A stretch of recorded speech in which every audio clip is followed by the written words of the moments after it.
Donc voilà, vous êtes sur votre bureau, vous allez choisir votre navigateur internet que vous avez l'habitude d'utiliser. Moi, pour moi, c'est Google Chrome.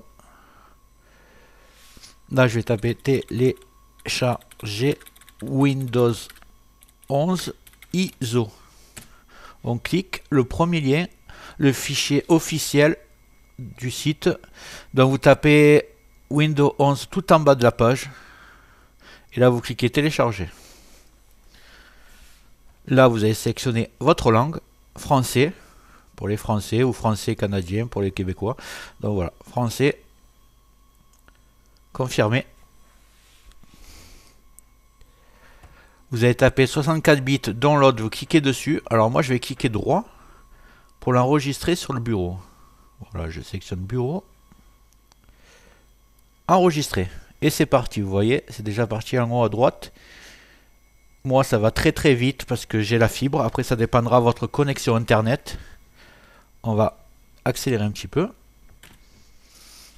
Voilà, on arrive à la fin. Voilà, ok. Donc là, on peut fermer ce site. Une fois que c'est téléchargé.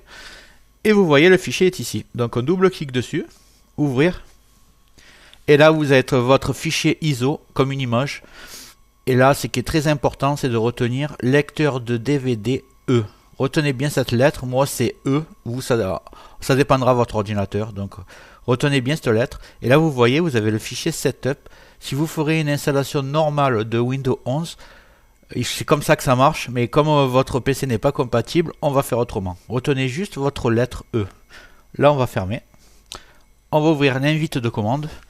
C'est très très simple. Vous tapez juste CMD en bas à gauche dans le champ de recherche. Après, vous tapez clic droit, exécuter en tant qu'administrateur. Cliquez oui. Et là, vous êtes dans l'invite commande. Alors, ne vous inquiétez pas, c'est très très simple ce qu'on va faire. Ça ne déréglera pas l'ordinateur, même si vous êtes débutant. Allez, go, c'est parti. Donc voilà, vous allez taper la lettre de vos lecteurs virtuels. Moi, vous avez vu que c'était le E. E, 2 points. Entrée. Si c'était F pour vous, vous avez vu, lecteur DVD, moi E. Si c'est F, vous tapez F 2 points. C'est très simple. Donc voilà, setup en minuscule maintenant. Espace, slash, product, espace, serveur. Voilà, faites pas de faute. Hein. Setup, espace, slash, product, espace, serveur. Entrée. Et là, Windows installation serveur qui va s'installer. Ne vous inquiétez pas, c'est pas Windows Server qui va être installé, c'est bien votre Windows 11 que vous avez téléchargé auparavant. Donc vous cliquez sur suivant. Une petite recherche des mises à jour, ça peut prendre un petit peu de temps pour vous.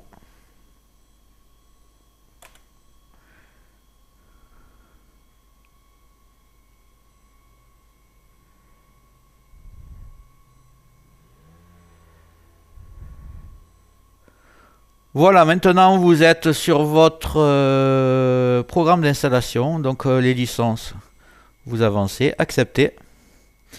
Là c'est très très important, donc vous cliquez bien sur conserver des fichiers, des paramètres et des applications.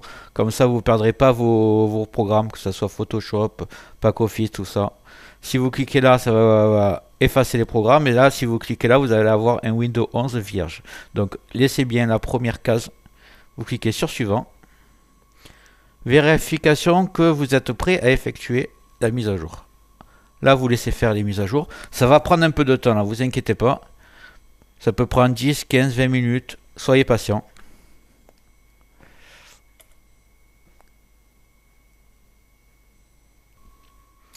Voilà, prêt pour l'installation. Vous vérifiez bien, vous voyez, installer Windows 11 professionnel. Ce n'est pas Windows Server, n'ayez pas peur. Moi, il y a marqué professionnel parce que j'ai un Windows 10 professionnel. Si vous avez un Windows 10 famille actuellement, ce sera le Windows 11 famille. Conservez les fichiers, tout a été bien coché, pas de problème. Maintenant, vous n'avez plus qu'à cliquer sur installer pour continuer l'installation.